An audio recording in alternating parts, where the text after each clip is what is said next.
If you're looking for growing your startup in some European country, or you're a national of European country and you're seeking for the best opportunity to attract investment, to grow your startup, to have the access to the best technology on the market, there's a very high chance that you are going to like the United Kingdom for these purposes. And in today's video, I will be talking about a startup visa, which is called the Innovator Founder Visa in the United Kingdom, how this is the best program for people to use if you want to grow your startup in the probably most technologically advanced country. What you have to do to get this visa and how you can use this visa to first get the settlement in the United Kingdom and then become a national of the United Kingdom. Let's begin. So if you're seeking for opportunities to grow your startup, United Kingdom has always seen and has always been seen as a country with a lot of opportunities for founders to have the access to probably the most developed venture investment market, to the probably most advanced technology available on the market, especially in financial technology and also in other fields. For example, artificial intelligence now has been very widely developed in the United Kingdom, and for these purposes they also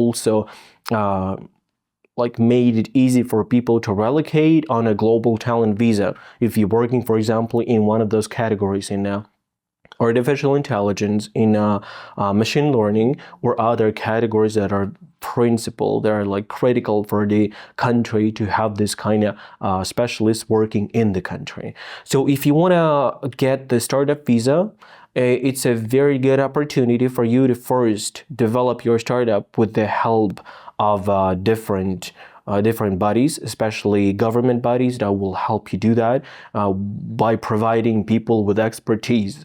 And saying that, after you get your startup visa, you will have a chance to settle permanently in the United Kingdom if you want to do that. And after a year of living in the United Kingdom with permanent settlement, you will have a chance to become a national of the country.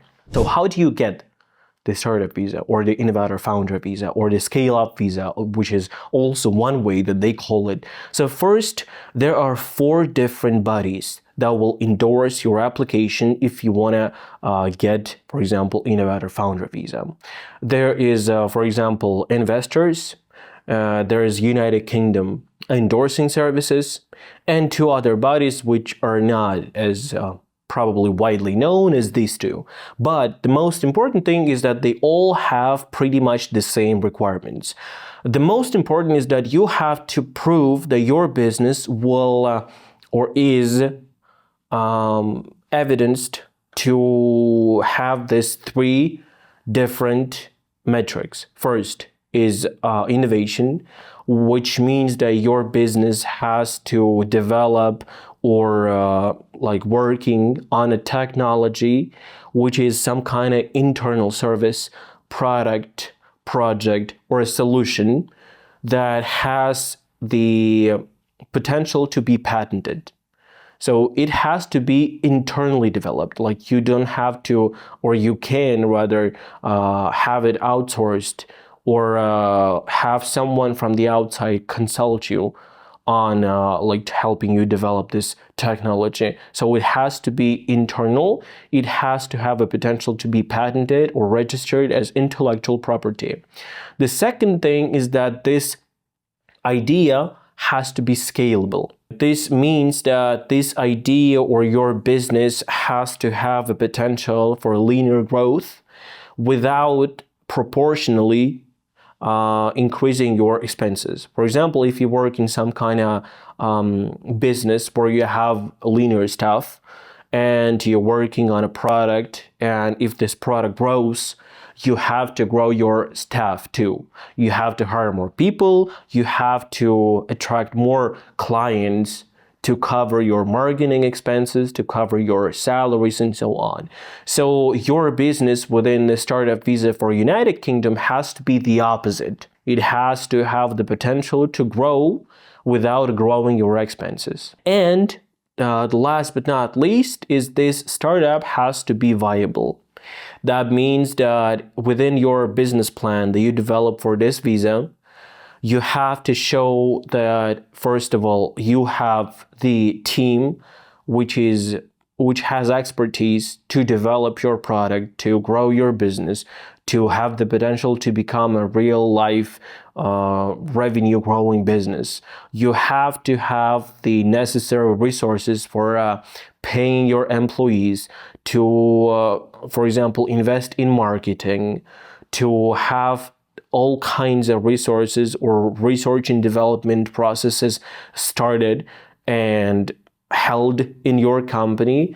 If you don't have these resources and you, for example, cannot bottleneck or bootstrap your business, you have to have the opportunity to attract investors from outside. For example, you attract angel investors, venture investors, some funds, and some private investment, and so on. But you have to show that you have the resources to start and develop your business. And last but not least, within this specific requirement is that your idea has to be adequately valued and evaluated. For example, if you say that you are going to grow profits and to have profitable business within the first year, that is very unlikely. That is the idea that is probably overestimated, and the endorsing bodies which is going to view your application would probably be able to see that too. So you have to have this research about the financial model, about a SWOT analysis, about some of the risks that you're hedging, all adequately done within this kind of time frame, and the frame in general that would show the potential reviewer or endorsing body that this business plan discovers some kind of technology first, and the model for growing your business, for developing your business, is adequate. And within the first year, this business is not going to close, because that's what the United Kingdom is trying to do. If they issue, for example, a startup visa, and this business will close within the second year, this visa is pretty much taken away from you, and you're going to have to reapply for a different category because you no longer have the basis for staying in the country. So these are the top 3 qualities that your business has to show. If you have doubts about applying for a startup visa, about your business idea, whether it's rightly evaluated, whether it has the potential, I invite you for a free consultation. You can do that via applying to the link below, and we will meet with you. We will assess your idea on how much it has the potential to become the next best thing. And if you need help with writing the business plan, we will also provide you with that kind of service. Thank you very much for watching. If you like this video, please show us the like and subscribe button, and we'll be watching and talking to you within the next video. Thank you and have a good day.